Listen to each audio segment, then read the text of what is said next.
¿Qué tal? ¿Cómo está? Le damos la bienvenida a El Explicador de Enrique Ganem y María de Los Ángeles Aranda.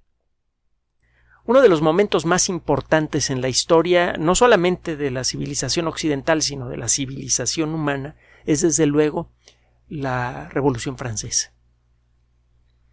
En un intervalo de tiempo muy pequeño, históricamente hablando, se establecieron una serie de ideas que han conformado los ideales del mundo moderno, cuando menos de dientes para afuera. La igualdad ante la ley y todos los demás elementos que encuentra usted en la Carta de los Derechos del Ser Humano.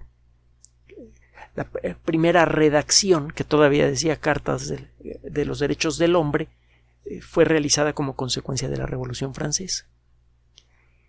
Total, como todos los grandes eventos históricos, la historia de la Revolución Francesa es muy difícil de desenmarañar. No hay un momento exacto en el que puede usted decir la Revolución Francesa se inició en este momento. Obviamente hay fechas muy precisas, como la toma de la Bastilla, que pueden servir para poner un día del año para hacer una celebración, pero la realidad es que las circunstancias que llevaron a esta situación comenzaron a fraguarse mucho tiempo antes. La pobreza, la falta de capacidad del rey Luis XVI, las circunstancias generales de Europa en aquella época, todo esto empezó a generar mucho descontento en la población francesa. La falta de sensibilidad de la pareja real hacia las difíciles circunstancias de su pueblo ciertamente fue un factor muy importante. Un rey más despierto probablemente habría evitado la Revolución Francesa, con consecuencias difíciles de calcular para el futuro. Y no me refiero nada más para Francia, incluso para México. Recuerde que muchas revoluciones, guerras de independencia que sucedieron por esas fechas, fueron inspiradas por la Revolución Francesa, tanto por el hecho mismo de la Revolución como por los principios que afortunadamente lograron sobrevivir al triunfo inicial del movimiento, que fue inicialmente muy violento, ¿no? Acuérdese usted de la época del terror. Afortunadamente a la época del terror le sobrevivieron los ideales más humanos de la Revolución Francesa. Bueno, hay un momento que es especialmente delicado, que fue la fuga de Varennes en español. Una vez que se había iniciado el movimiento revolucionario, el rey fue poco a poco perdiendo sus atribuciones de Estado, y parece que su esposa, María Antonieta, lo impulsó. Él no tenía mucho carácter, que digamos, para estas cosas. Su esposa lo impulsó a tratar de escapar de la Guardia Nacional de París, que hay que decirlo, aunque simpatizaba con el movimiento revolucionario, protegió incluso con sus vidas al rey y a la reina, a la familia real. La familia real había quedado aislada del poder y había quedado restringida en París, en las Tullerías. Pero bueno,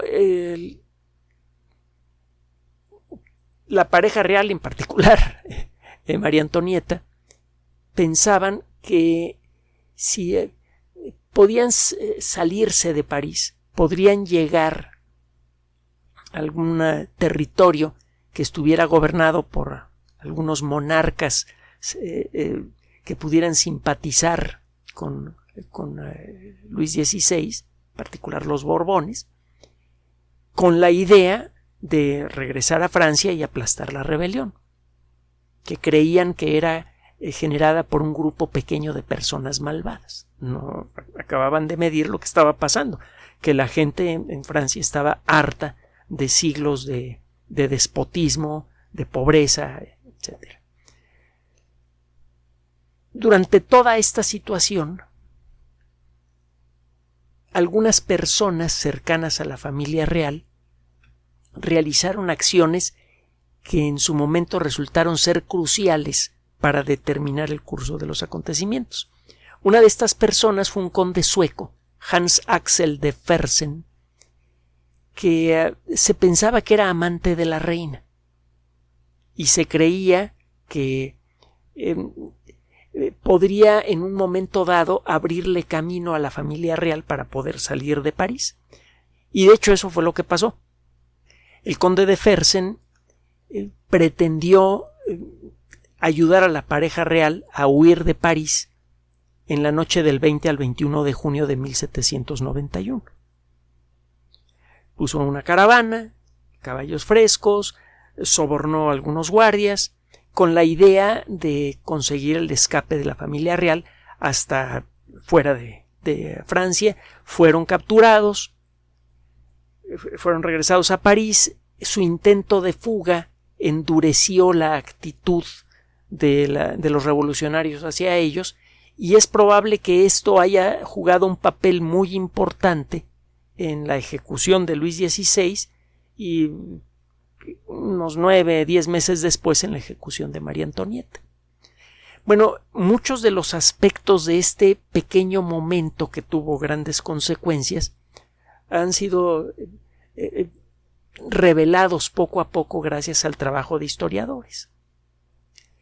Se sabe, por ejemplo, que efectivamente el conde von Fersen era muy cercano a María Antonieta y muy probablemente su amante.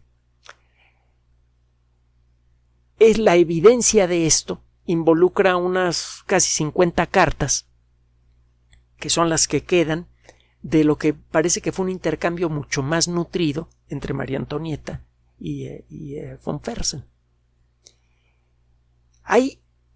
En 15 de esas cartas hay algunos pasajes que son ilegibles o prácticamente ilegibles porque alguien redactó encima de estos pasajes correcciones con una tinta muy fuerte.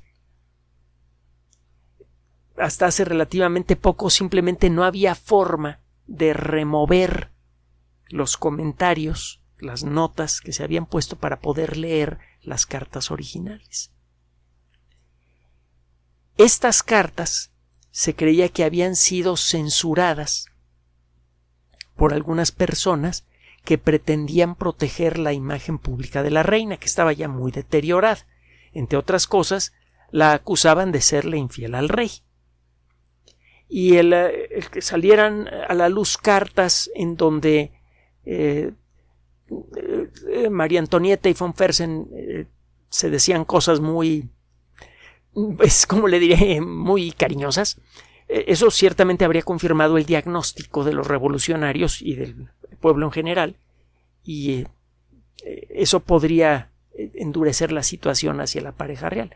El caso es que es claro que alguien censuró las cartas, pero ¿quién fue? Pues parece imposible saberlo. Un grupo de investigadores se puso a trabajar en estas cartas y el resumen de lo sucedido, por cierto, aparece comentado en la revista Science. Hay un comentario editorial muy interesante. A lo largo de un año se estuvieron ensayando distintas técnicas para tratar de leer los textos que fueron tachados o corregidos. Y para esto lo que se trató de hacer es ver si las tintas utilizadas en la carta original y luego en las correcciones tenían alguna diferencia, aunque fuera minúscula. De existir esta diferencia, se podría tratar de borrar digitalmente las correcciones o tachones y recuperar el texto original sin tocar a las cartas originales, que desde luego como objetos históricos deben ser conservados sin alteraciones. ¿Cómo borrar digitalmente estas correcciones? Bueno, uno de los primeros intentos que funcionó en algunos casos fue el de bañar con rayos X a estas cartas y utilizar unos efectos que fueron descubiertos a principios del siglo XX. Uno de ellos es el efecto, bueno, uno de ellos a principios y otros a mediados del siglo XX. Hay uno que se llama efecto Raman. El caso es que cuando usted bombardea con luz de alta energía, por ejemplo rayos X, a un objeto, los átomos que reciben ese baño de partículas de luz de alta energía se sacuden mucho. Cuando un átomo recibe el impacto de una partícula de rayos X, queda vibrando, queda sacudiéndose con mucha fuerza. Y eventualmente esa energía la reemite en forma de luz. Si usted ilumina un átomo de hierro, uno de cobre, uno de silicio, con el mismo tipo de rayos X, cada uno de esos átomos responderá emitiendo una luz de color diferente. Esa luz puede ser de rayos X también. Y así como existen muchos colores de luz visible, existen muchos colores, metafóricamente hablando, de rayos X. Usted ilumina a un objeto con una luz de un solo color de rayos X y cada átomo del objeto iluminado responde emitiendo rayos X de un color diferente. Si usted ya sabe qué color de rayos X emite un átomo de cobre cuando es estimulado de esta manera, usted puede identificar en dónde hay átomos de cobre.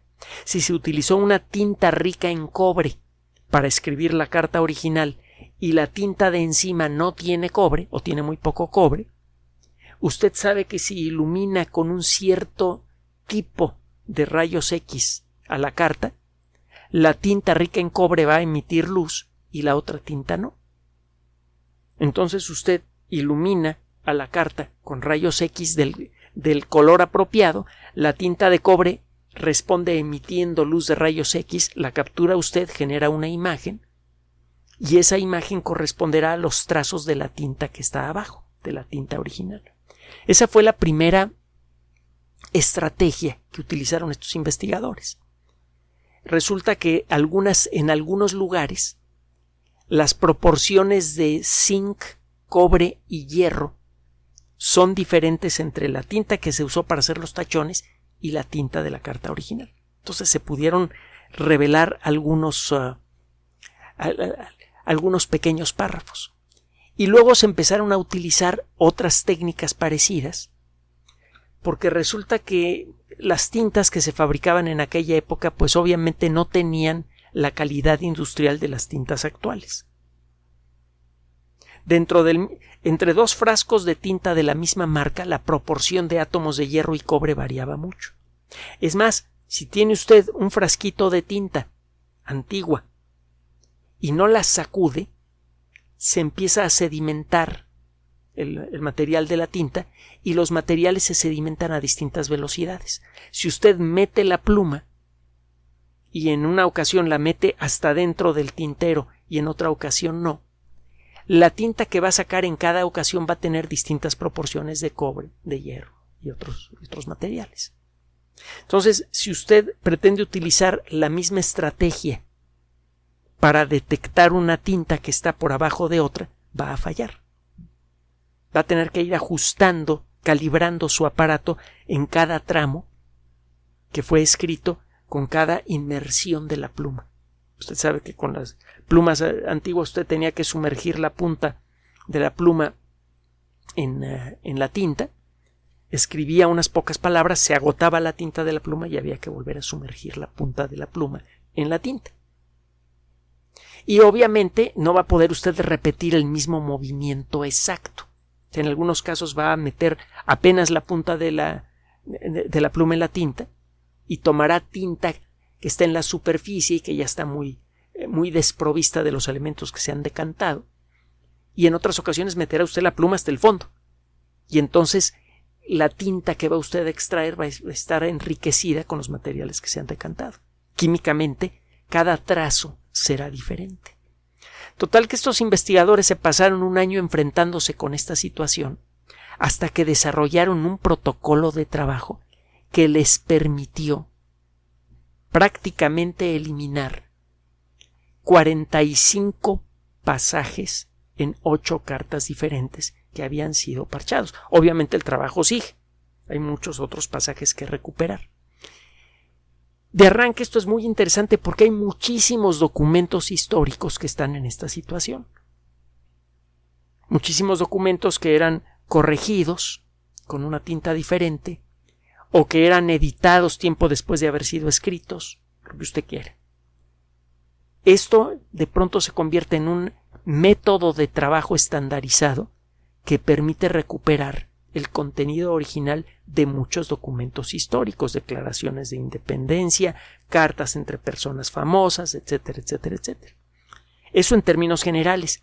Ahora, con respecto a la historia de María Antonieta y este caballero, esos pasajes que fueron borrados revelan que efectivamente había una relación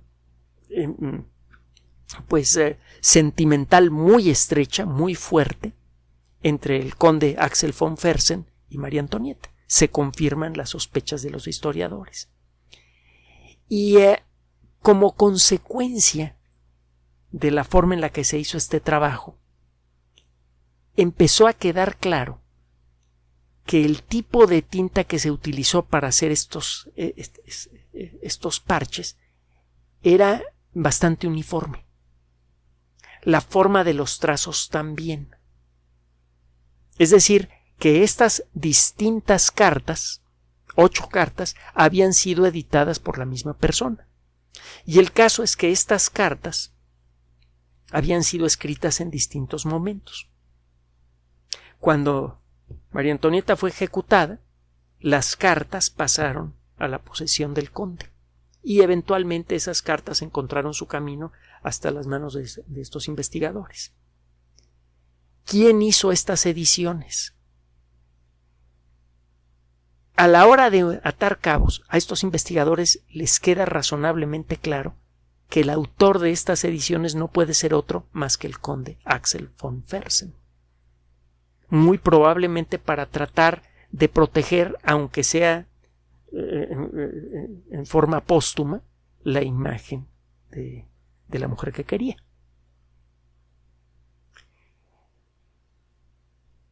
Esto por sí mismo pues es desde luego revelador, tiene incluso algo de conmovedor. Y por otro lado, revela el enorme valor que puede tener esta técnica cuando empiece a ser aplicada en muchos otros documentos históricos que también tienen tachones o enmendaduras. Piense usted en un documento histórico, por ejemplo, una declaración de independencia, como la que fue firmada en México el 27 de septiembre de 1821, o la Declaración de Independencia de los Estados Unidos o de cualquier otro país que haya sido constituido con un documento similar. Las personas que constituyeron inicialmente ese país y que escribieron las primeras constituciones, las ideas de estas personas muchas veces sirven de inspiración para ir ajustando esas constituciones en el futuro.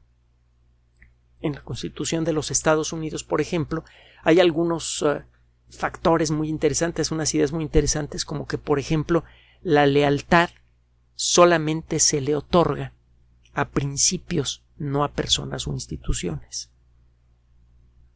Y eso, a nuestro modo de ver, es un elemento fundamental para, entre otras cosas, evaluar cuando un ambiente tiene el potencial de volverse corrupto. Cuando se le otorgan lealtades a personas o a instituciones y no a principios. Le hemos comentado que nuestro trabajo, a lo largo de ya varias décadas, siempre hemos querido llevarle nuestro entender sobre la ciencia y la tecnología, tratando en la medida de nuestras posibilidades de ser leales al principio de la verdad científica. Precisamente pensando en el peligro que tiene el otorgarle lealtad, primero que nada, a una persona o a una institución. Eso es lo que en un momento dado puede hacer que uno mienta, pues. El caso es que uno puede entender mejor, por ejemplo, el pensamiento de los grandes padres de algún gran país si uno toma documentos históricos que muchas veces tienen enmendaduras o tachaduras y puede leer lo que hay abajo. Esto puede incluso tener consecuencias en el caso de que se establezca un nuevo Congreso Constituyente en un país así. Y vaya usted a saber qué otras revelaciones y con qué consecuencias nos vamos a topar en el futuro cuando empecemos a leer muchos documentos históricos valiosos, importantes, utilizando esta tecnología. ¿Quién lo iba a decir? La historia, la química, la física y otras técnicas, incluyendo la computación avanzada, se dan la mano para revelar los sentimientos, las emociones y las perspectivas de personas que murieron hace centenares de años. Gracias por su atención. Además de nuestro sitio electrónico www.alexplicador.net, por sugerencia suya tenemos abierto un espacio en Patreon, El Explicador Enrique Ganem, y en PayPal, elexplicadorpatrocinio@gmail.com, por los que gracias a su apoyo sostenemos este espacio.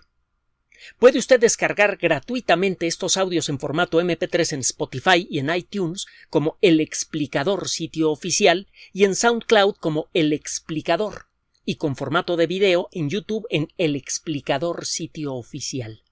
Recuerde nuestras redes sociales de siempre, Twitter Enrique-Ganem y en Facebook Enrique Ganem Sitio Oficial, El Explicador y los grupos que usted ya conoce. Finalmente, El Explicador siempre somos María de Los Ángeles Aranda y Enrique Ganem. Gracias.